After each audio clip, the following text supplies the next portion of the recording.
लाहौर में कूड़ा उठाने वाली कंपनी ने अपने ही कवानीन की धज्जियां उड़ाना शुरू कर दी। हाकिम टाउन कब्रिस्तान में कूड़े के ढेर लगा दिए।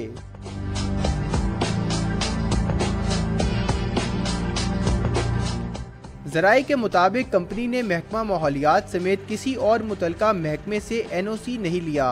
हाकिम टाउन में टनों के हिसाब से कूड़ा जमा होने से इलाका मकीन मुख्तलिफ बीमारियों में मुब्तला होने लगे हैं। पूरे इलाके का जो कचरा, मलबा, गंद, कूड़ा करकट बड़ी बड़ी गाड़ियों पर लाद कर यहाँ पर लाकर फेंका जाता है। हम लोगों को जीने में इतना मसला ज़्यादा हो रहा है, खांसी, जुकाम, सांस में प्रॉब्लम। दुनिया से चले गए, दुनिया में तो चलो उनको जो हो गया, आखिरत में भी उनको हम अजाब में डाला हुआ है।